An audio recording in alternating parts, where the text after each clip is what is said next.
It has been around a month since Help Wanted 2 has released, and in that time we've already made 2 theories figuring out the lore behind this game. Both of those theories mainly involving our player character, Cassie's dad. But now there is one very little detail in the game that I want to look at today. This one poster changes, dare I say, everything we know about this franchise, and you might as well call me a great value John Fnaf, because today I'm going to be preaching about the importance of the Fall Fest in the lore. So make sure to like and subscribe as we uncover the truth of Circus Baby's design, the origins of Fazbear Entertainment, and even the original purpose of the Nightmare animatronics.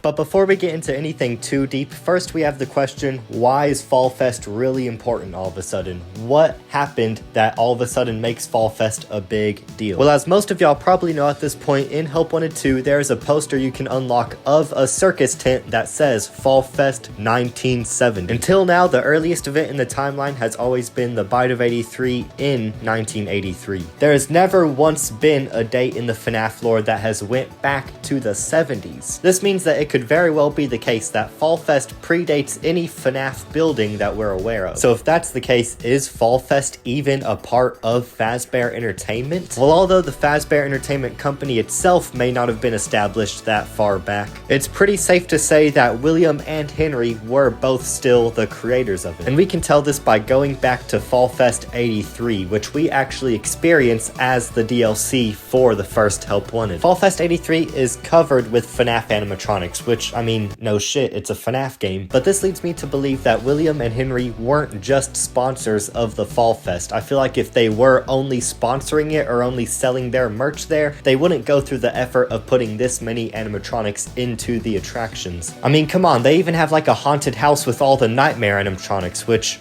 more on that later. But anyways, what I'm trying to say is that if William and Henry were the people running the Fall Fests, then why would there be one as early as 1970 when the first ever Fazbear building was presumably opened in 1983? Or at least that's when Fazbear Entertainment as a corporate entity was first formed. Well, hear me out. What if William and Henry used to do a sort of Spirit Halloween type business strategy? And by that, I mean they'd only open up once a year with every Fall Fest. They'd have rides and attractions for the people of Hurricane, Utah, and eventually once their animatronic characters got big and popular enough, they finally found enough money to manage to open a permanent business in 1983, that being Fredbear's Family Diner. Not only does this explanation make sense realistically, but it also explains a lot of weird details throughout this series' history that we've just kind of all came to accept at this point. But before we fully transition out of the Fall Fest 1983 territory, there's one thing I need to bring back up. A little theory side quest, as you may call it, before we go on to continuing the main theory. While I was reanalyzing Fall Fest 83 to find any clues to back up my theory in this video, I realized something. Something finally hit me. The Nightmare animatronics are very obviously in Fall Fest 83. They even have their own minigame in a sort of haunted house-esque place. And this kind of reminded me, at the end of the day, I've always been a strong believer that the first death out of all the kids was the crying child's death. I know that's still not widely agreed upon, but personally, I feel like that's the one that doesn't require William Afton to have a motive for killing yet, so I think it fits for being earliest in the timeline. There was always one issue with that being the case though, and that is if the crying child was the one to die first because William didn't have a reason to kill yet, why was he still being tormented by the Nightmare animatronics? What was the purpose of the Nightmare animatronics? Now, a lot of you guys who don't think the crying child died first are gonna come in and say that, oh, he's being tormented by the Nightmare animatronics because William wants him afraid of them so he doesn't approach them and get himself killed like Elizabeth. But that doesn't add up. Why would he then have his birthday party quite literally at Fredbear's Family Diner later in like the next couple days? It does not make sense. But you know what would make a lot of sense if the Nightmare animatronics were originally made with the intentions of being some sort of Halloween attraction. Specifically one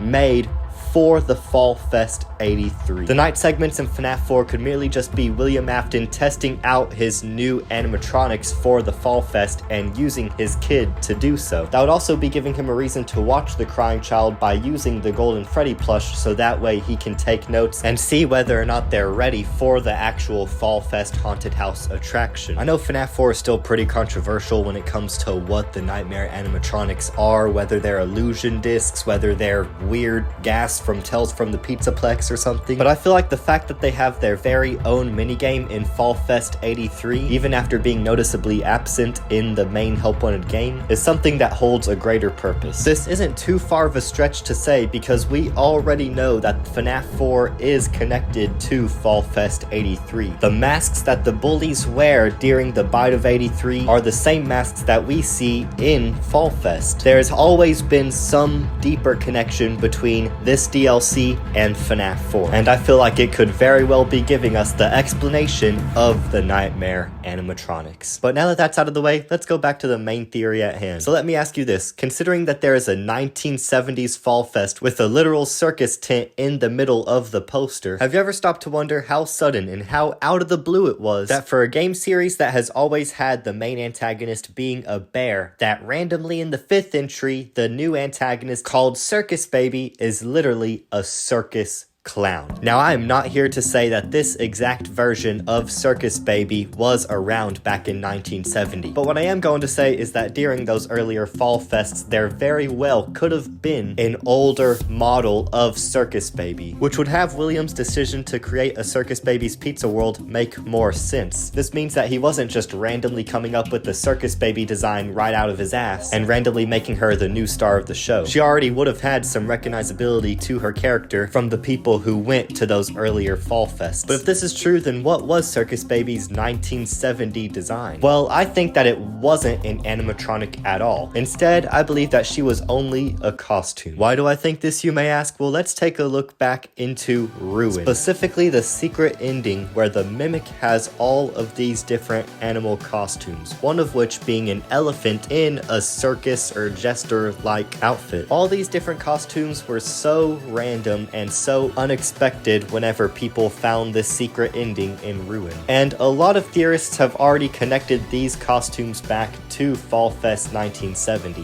which makes sense logically, considering that at the time William and Henry would be too early into their careers to have enough money or enough smarts to build actual animatronics. They probably just had performers inside of animal costumes. And also having these costumes built all the way down here is just another way that the Mimic would be mimicking William Afton. That is, if you are a believer, such as I, that the Mimic is Glitchtrap. But speaking of Glitchtrap, ever wonder why Glitchtrap's design isn't really robotic-y or not really like an animatronic and instead is more costume-like? Perhaps he was a part of these early Fall Fests as well. There's definitely some connection to these early years of FNAF and the usage of normal costumes, which could even give us a reason to why Springlocks exist. What if Springlocks were William Afton's way of transitioning his fictional characters from costumes to animatronics while still wanting to keep that sort of costume feel? And by that, I mean having the ability to still go inside of the suit and control it as if it was still a costume. But that's not all. This rabbit hole goes even deeper. Remember the merch that Funko released a little while back with the circus characters? Circus Freddy, Bonnie, Chica, and Foxy? They all look way more like a costume than an animatronic. What if these characters were also a part of the 1970s Fall Fest circus? I mean, is literally in their name. Is this the circus animatron? Is the circus. Now, I know I just shoved a lot right here into this part of the video with the whole costume deal, so let's go over it real quickly. We know that the Fall Fest 1970 had some sort of circus with it, and due to money restraints, Henry and William would probably utilize costumes whenever bringing their mascots to life. One of those being an old version of Circus Baby, along with maybe a bunch of other circus-themed animal characters, whether it's the Circus Freddy, Bonnie, Chica, Foxy that we see in the Funko merch, or if it's the mascots that we see down underneath the Pizzaplex in Ruin. And if the Fall Fest really was a yearly event, then maybe they used one of those groups of characters one year and then the next used the other. Because of how early this is in the timeline, it may also be the origins of Freddy, Bonnie, and all those other beloved characters. If they've yet to have a permanent building where they were actual animatronics at this point in the lore, then maybe this is how the people of Hurricane Utah were introduced to these colorful cast of characters. So yeah, this may be some pretty big information, talking about the literal beginnings of Fazbear Entertainment and William and Henry's creative passion. But there's still one big question lingering over all of these answers. So what? Why are we just now hearing about all of these lore reveals? Why are we just now getting all this information about the 1970s Fall Fest? How does this all connect back to Help Wanted 2? Well, just like the rest of this game, I feel like it all has to do with our player character, Cassie's dad, who may also be Jeremy Fitzgerald. If you haven't seen my other Help Wanted 2 theory, go check it out. It's really good. At this point, we know a good chunk of information about Cassie's dad. We know that he was good friends with Michael. Such good friends, in fact, that he helps Michael kill his little brother. Ah yes, just like all best friends do.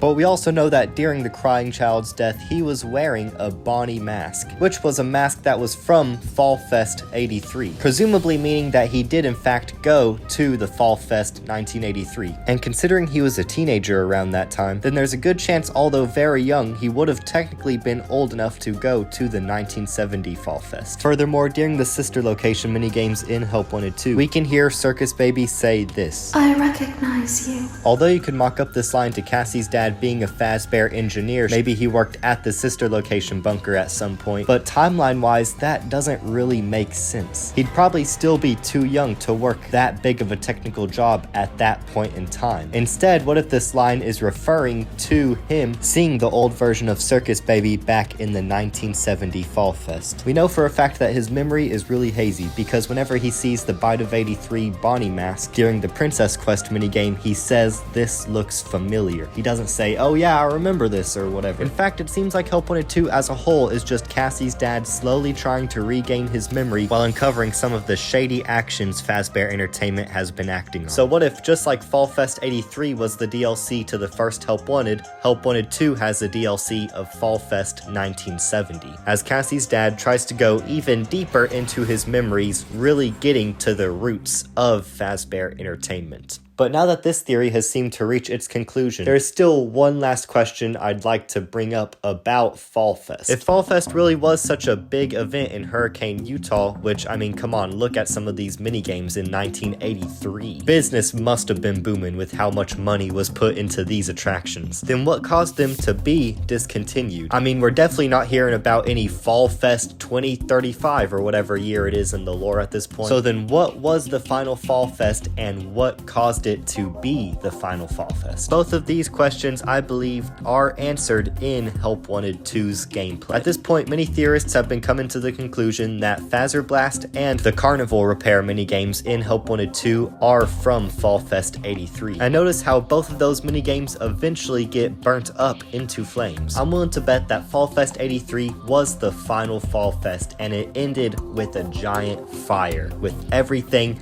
turning into ash. But notice how in the Phaser Blast minigames, after everything catches on fire, we unlock one more minigame, one more Phaser Blast, where this time we see the appearance of Springtrap. Now that detail is really weird because Springtrap did not exist in 1983. In fact, William Afton hasn't even been spring-locked at that point in time yet. So then what could the appearance of this cardboard cutout of Springtrap represent? Well, although this is a bit more speculative, I feel like it represents the mental decay of William Afton's sanity. Like I've said earlier in the video, I feel like the crying child was the first death in the series. It would just fit William Afton to have the motive of, oh, my kid dead, now I'm jealous of Henry, so I'm going to kill Charlie, and then, oh, all of a sudden I like killing, let me go murder 5 other kids. That's a very rough way to summarize it, but you get the idea. If this is true, then it also means that 1983 was the year that William Afton finally lost it, finally let loose, had that final straw go away, and begin descending into a mental darkness. Now, with this in mind, fire has always represented the downfall of William. Even though he technically keeps on coming back after all these fires, at the end of the day, these fires have always represented his downfall. It seems like before 1983, William has just been focused on creation for good, creating these fictional characters and bringing them to life in some shape or form. Whether it's a circus, whether it's a pizzeria, he's always been fascinated with bringing his imagination to life. It's only after his son dies that his creative outlet turns into a means of murder. So what if Fall Fest as a whole is representative of William Afton's creativity being used for good and for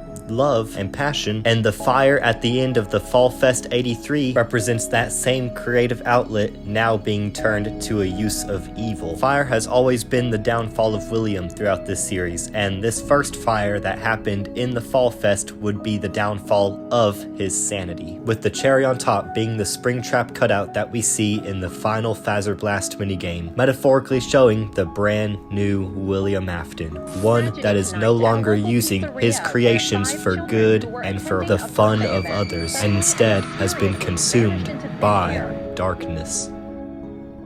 We covered a lot throughout this video, all the way from the nightmare animatronics to Circus Baby's origins, and now even to William Afton's descent into madness. All of this because of the Fall Fest, because of this one little poster in Help Wanted 2. But who knows, maybe I'm just reading into it too much. What do y'all think about these theories? Let me know down in the comments below. Thank you guys so much for watching and for sticking around until the end. And if you enjoyed this theory, then make sure to go check out some of my past Help Wanted 2 theories. You may remember early on in this video, I called Cassie's dad Jeremy Fitzgerald. If you want to hear my explanation for why that's the case, then make sure to go watch this video that's popping up right here. Thank you for watching. Make sure to like and subscribe if you did enjoy, and I will see y'all in the next video.